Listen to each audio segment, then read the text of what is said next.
Fala galera, beleza? Sejam bem-vindos a mais um módulo do curso de História e Geografia do Paraná, a mais uma aula de História, certo? Na aula de hoje nós vamos abrir o módulo 5 com a nossa primeira aula, falando sobre o ciclo da erva mate, beleza? Gente, começando a nossa aula de hoje, vejam só, primeira coisa que a gente precisa observar, a erva mate, ela é um elemento, é uma raiz, é uma planta, né? Chamem do que vocês quiserem, só não fala isso pra galera de biologia. Mas enfim, a erva mate, ela é um produto, professor, que foi plantado aqui, cultivado. Fizeram fazendas de erva mate? Não. A erva mate, conforme vocês vão ver logo mais nas imagens que eu vou apresentar para vocês, ela é uma erva nativa do território, que a gente pode chamar de território platino, vamos assim dizer. E esse território, ou essa região platina, ela pega ali o sul do Brasil, Paraná, Santa Catarina, Rio Grande do Sul, o Uruguai, a Argentina, certo? E uma região do Paraguai também. Platina por quê? Por conta do Rio da Prata, né? E aí você tem a ideia, por exemplo, de Argentina, né? O AG, o lugar onde tinha muita prata. AG, se eu não me engano, é prata lá nos elementos da tabela periódica, certo? Então, essa região do Rio da Prata, a região platina, ela envolve todo esse território que eu acabei de citar para vocês. Sul do Brasil, região do Uruguai, Argentina e Paraguai, beleza? Bom, e aí o que acontece? O que isso tem a ver com erva mate? Nós vimos que a erva mate, ela é nativa dessa região, ou seja, ela já estava ali. Aqui eu coloquei para vocês produto, mas antes mesmo dela ser um produto econômico, de exploração econômica, ela era uma erva presente ali no território e muito utilizada pelos indígenas, certo? Pelos incas, depois pelos guarani, veio a ser utilizada e explorada economicamente pelos jesuítas, mas antes ela foi considerada um produto de vício que provocava a indolência, a folga, a vagabundagem do indígena na visão do jesuíta. Então eles acabaram proibindo, no início das primeiras missões jesuíticas, eles proibiam o uso da erva mate e depois, obviamente, houve um processo de exploração econômica por parte dos jesuítas e depois, ao longo da história assim, do Paraná, nós temos alguns ciclos que nós vamos ver aqui, as fases, mas assim, se torna um produto, ele não nasce um produto, é uma planta nativa da região e que vai se tornar um produto econômico, gerando o ciclo da erva mate ou o período da economia que nós podemos chamar também, observem aqui, da economia ervateira, beleza? Que é essa economia do mate aí. Bom, venham comigo então. Quais eram as principais regiões onde se localizavam os, vamos dizer, os focos nativos da erva mate? Paraguai e Brasil. Principalmente onde? Aqui no Brasil. Nas regiões das províncias, dos estados de Paraná e Santa Catarina, certo? Melhor qualidade do mate na região do Paraná, beleza? Muito bem. Informações básicas dadas, vamos lá. Professor, e como é que acontecia a produção da erva mate? Bom, como ela era uma erva nativa, ela passava por um primeiro processo que acontecia no erval, ou seja, na região onde a erva estava disposta, nativa ali, nascida. E aí o que você fazia lá? Você cortava ela, você sapecava no fogo, certo? Dava uma leve tostada nessa erva cortada e depois você fazia o quê? A classificação. O que significa a classificação? A organização dessa produção, ou seja, qualidade da erva que foi cortada e sapecada. E aí você distribuía essa erva por qualidade. Por exemplo, muito provavelmente o que se exportaria teria que ter uma qualidade muito boa. O que ficaria para um consumo interno, um produto mais barato talvez, não precisava ter uma qualidade tão excepcional assim quanto a da exportação. Então ocorria esse processo. Basicamente, esse processo ocorria, então, na região dos ervais. Depois vou mostrar a foto para vocês, bem legal. Quer dizer, eu acho que é legal.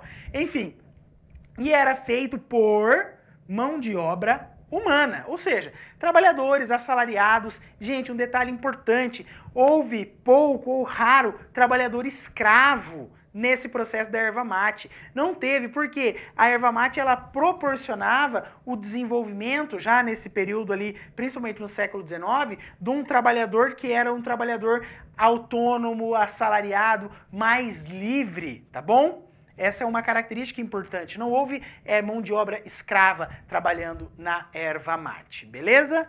Até porque o amplo desenvolvimento da erva mate, ele já vai se dar no período final, no ciclo final da escravidão aqui no Brasil também, certo? Bom, venham comigo então. A segunda etapa é a etapa de beneficiamento e acondicionamento, ou seja, onde eu vou beneficiar a erva, vou melhorar ela e vou guardar, acondicionar, certo? Essa já era uma parte feita numa região chamada engenho. E lá tinha, sim, a mão de obra humana, certo? Mas também nós já tínhamos algumas máquinas que nós podemos dizer que eram máquinas simples, geralmente movidas com a força da água, com a força da atração de animais, ou muitas vezes até com a força de tração humana. Por exemplo, no cancheamento, que era mais ou menos um destrostamento assim da erva, para ela poder ser acondicionada da maneira mais ou menos como nós vemos ela hoje, que ela mais fininha, mais triturada. Esse cancheamento, ele triturava essa erva. E tem isso depois na fotografia que eu vou mostrar para vocês. E eram máquinas simples, movidas a água, a força de tração humana ou animal para movimentar aquilo ali. Beleza? Muito bem, galera. E aí, por fim, a terceira etapa da produção, que era o quê? O transporte para a região portuária, para a região de Paranaguá e Antonina, certo? E quem fez esse processo de transporte? Primeiramente, os tropeiros. Depois, com as estradas um pouco mais desenvolvidas, as carroças e os tropeiros. Por fim, vieram os barcos, os vapores que navegavam, eram barcos menores, navegavam nos rios, certo? E também, né, na parte final, as ferrovias. E aí é um elemento importantíssimo, porque o desenvolvimento da erva mate tem a ver com o desenvolvimento de barcos, de ferrovias, tem a ver com o desenvolvimento econômico do estado do Paraná, com o surgimento de novas elites econômicas aqui, com o surgimento de trabalhadores urbanos, trabalhadores assalariados. Aqui talvez não tão urbanos, porque o trabalho acontecia no erval. Mas quando eu começo a vir para os engenhos, nas cidades, quando eu começo a vir para a região portuária, também nas cidades, o que eu tenho? O desenvolvimento de uma nova possibilidade. Não mais só de campo, de trabalho na agricultura e na pecuária, nas fazendas, certo? Mas agora de uma economia que vinha do rural, vinha do erval para o engenho, para o porto, certo? Então já marquem isso aí porque é importante. O desenvolvimento da erva mate tem uma relação muito interessante e complementar com o desenvolvimento da economia paranaense, com a modernização paranaense, com a emancipação paranaense que nós vimos na última aula. Firmeza? Bom, vem cá. Agora nós vimos as etapas de produção. Por outro lado, existem as fases da economia ervateira. Ou seja, o que eu quero dizer para vocês? Nem todas essas etapas aconteciam em todas as fases da economia ervateira. Como assim, professor? Vamos observar aqui. A primeira fase, que vai de descoberta do mate, certo? Descoberta da erva mate, até 1820. O que você tinha? Você tinha uma produção que era primitiva. Ou, se vocês preferirem, né, vou até colocar aqui, era uma produção nativa, ou seja, uma produção que estava ali naturalmente no território, geralmente acompanhando as florestas de araucária. Ela estava ali, dada, feita. E o que acontecia? Eu só cortava, trabalhava ela de uma maneira muito, a gente pode dizer, rudimentar, ou seja, simples, pouco elaborada, sem um engenho. E geralmente quem consumia? Era o mercado interno. Que mercado interno era esse? Geralmente a população que vivia próxima aos ervatais, que já conheciam, né, a erva mate, eram os indígenas, eram os jesuítas que aprenderam a explorar economicamente e também o próprio uso da erva. Daí vocês vão falar, professor, mas por que o uso da erva? Cara, um dos aspectos fundamentais, cruciais de propriedade, vamos assim dizer, botânica, química da erva mate, é que ela atua como cicatrizante, ou seja, ela ajuda no processo de cicatrização, de recuperação de pessoas doentes ou feridas, certo? Então havia esse uso, certo? Tanto na ingestão, na bebida, quanto em algumas questões básicas ali do cotidiano, como por exemplo curar feridas. E não é, né, pouco uso, porque também, pô, a gente vivia num período que não tinha ali grandes médicos, hospitais, enfim, enfermarias, certo? Então tinha que fazer esse uso, mas era assim, um uso pequeno. Esse mercado interno que eu coloco aqui era um consumo pequeno. No entanto, até 1820. Por quê? Vem a segunda fase, em 1820, e essa fase vai de 20 a 75. Ou seja, vai passar até pelo processo, vamos dizer assim, do Paraná Provincial. Lembra? O Paraná Provincial ele surge ali em 53. Então, professor, é nessa segunda fase que o Paraná se torna provincial? É. E agora vamos fazer a relação. O que acontece nessa segunda fase? Vem comigo então e observa. Olha só. Eu coloquei para vocês que em 1811 o Paraguai se torna independente da coroa espanhola. Ou seja, o Paraguai vai tentar se desenvolver nesse momento a partir de 1811. E aí, sabem o que o Paraguai preconiza para se desenvolver enquanto uma potência? Basicamente, duas situações. A primeira é, o Paraguai vai investir num negócio que nós chamamos de nacionalismo, ou seja, focar-se no desenvolvimento interno. E junto com o nacionalismo, o Paraguai vai trazer também a ideia para vocês, para nós, né, de protecionismo, ou seja, valorização do que é interno da nação e proteção do que é interno e da nação. Ou seja, a partir de 1811, muitos produtos que entravam no Paraguai são proibidos de entrar. Muitos produtos que saíam do Paraguai são proibidos de sair. Dentre esses produtos que são proibidos de sair do Paraguai, está o quê?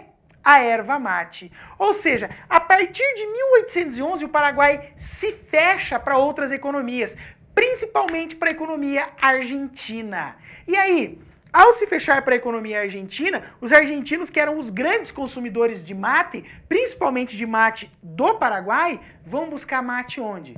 Em outra região. Qual região? Paraná, Brasil.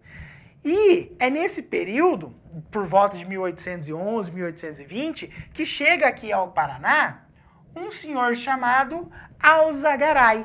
E o Alzagaray, ele tinha um amplo conhecimento da produção da erva mate, do beneficiamento da erva mate e, principalmente, de quem comercializava a erva mate na Argentina. O Alzagaray era um grande comerciante de mate entre Paraguai e Argentina. O Paraguai fecha suas portas. Sobra espaço para quem? Para o Brasil. E aí o Brasil entra nesse jogo, recebendo Alzagaray, aqui no Paraná principalmente. O Alzagaray ele se estabelece no Paraná e cria uma rede de comércio entre o Paraná, o mate paranaense e a região platina, principalmente a Argentina. Ou seja, esse conflito que o Paraguai inicia com os argentinos e com outros países, acaba beneficiando e desenvolvendo a economia paranaense, principalmente por conta do mate, que agora será exportado para onde?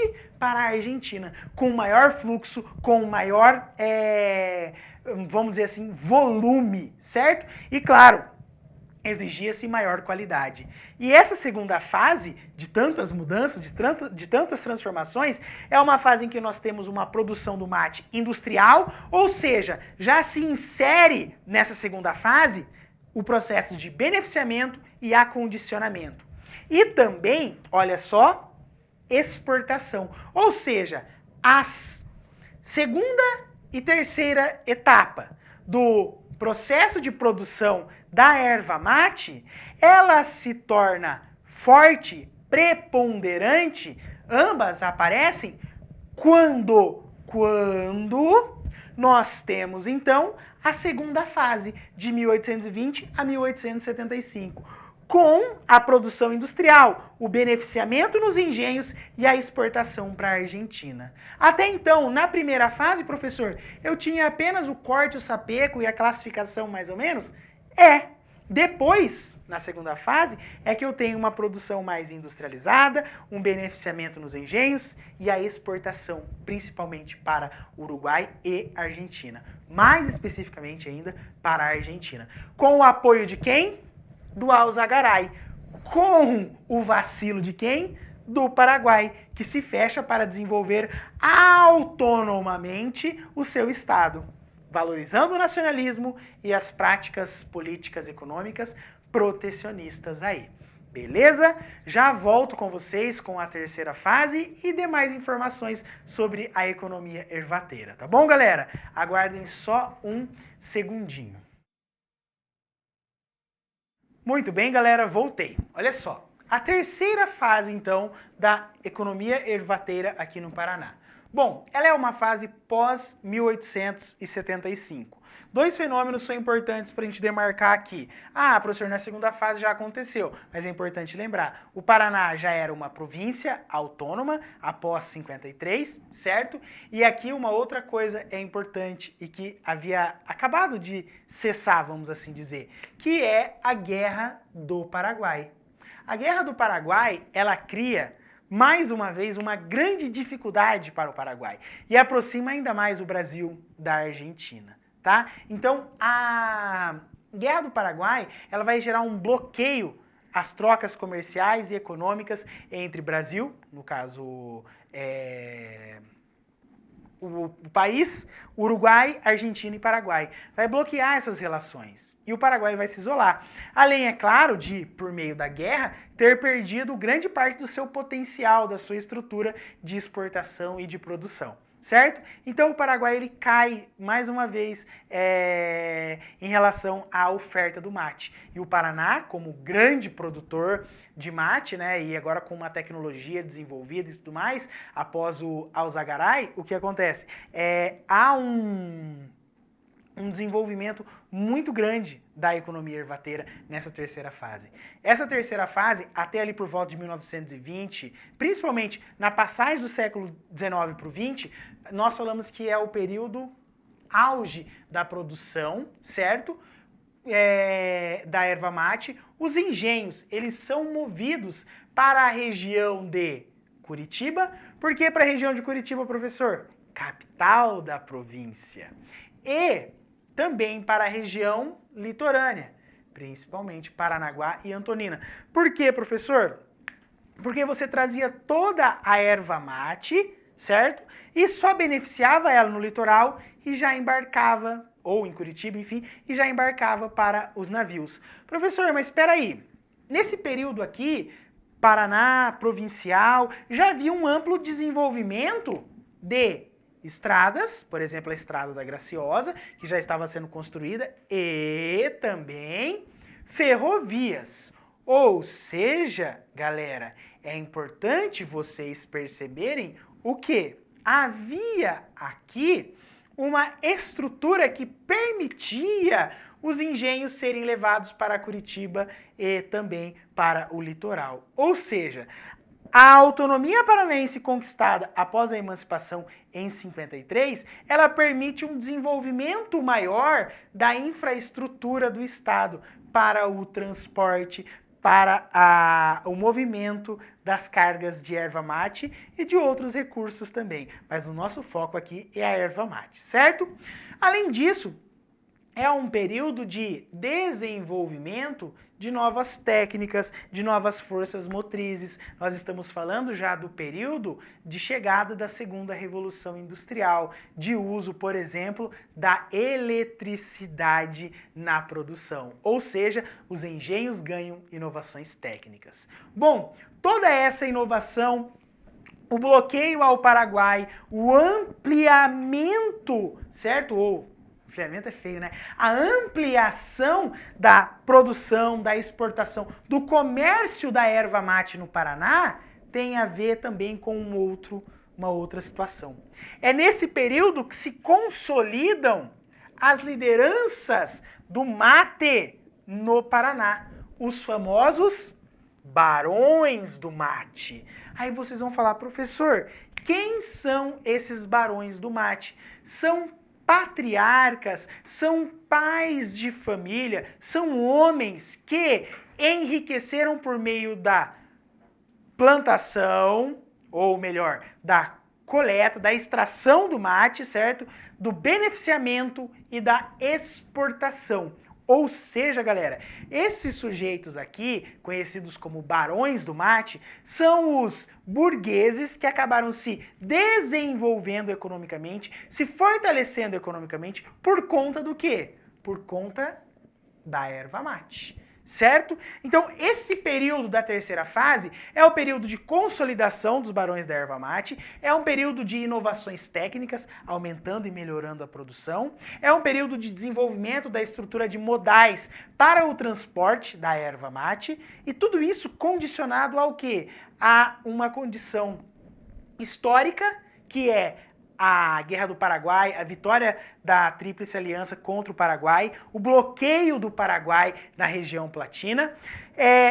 Há um outro fator histórico que é a autonomia política paranaense e o investimento do presidente Zacarias de Góes em estradas e ferrovias para o escoamento da produção. Aí vocês vão falar, professor, então já era previsto essa autonomia e essa construção de estrutura de modal para o escoamento da produção? Já era prevista. Por que, professor, que já era prevista? As elites que atuaram no processo político de emancipação do Paraná eram elites ligadas à erva mate? Sim! E é isso que vocês precisam amarrar aí nas ideias, na cabecinha de vocês. Elite da erva mate atua na busca por emancipação e autonomia política no Paraná, certo? Que acontece em 53 e vai se desenvolvendo. Beleza? Bom, então é nesse período que eu tenho a fase de auge da produção da erva mate no Paraná, beleza? E a formação, é claro, dessa classe aqui, dos barões do mate, beleza? Muito bem, em meio a todo esse desenvolvimento, o que eu tenho? Eu tenho o que nós vamos chamar de Paraná moderno. Esse Paraná moderno, galera, ele vai ser colocado assim por algumas questões. Vamos observar aqui, olha só. Forma-se uma burguesia industrial, certo? Por que uma burguesia industrial, professor? Uma burguesia barões do mate. Uma burguesia que cresceu com o desenvolvimento do mate. Mas para o desenvolvimento do mate acontecer, essa burguesia precisou fazer o quê, galera? Se liga. Desenvolver uma verdadeira indústria. Uma verdadeira indústria que aparece aqui. Olha só. Engenhos industriais com energia elétrica, com novas forças motrizes, indo além daqueles movidos por tração humana, tração animal ou força da água, certo? Eu tenho fábricas de vasilhames. Como assim vasilhame, professor? Isso mesmo, vasilhames, vasilhas, potes para acomodar e acondicionar a erva mate de maneira segura, de maneira tranquila. Além disso, olha que interessante isso, vocês vão ver nas fotografias que eu vou mostrar para vocês depois.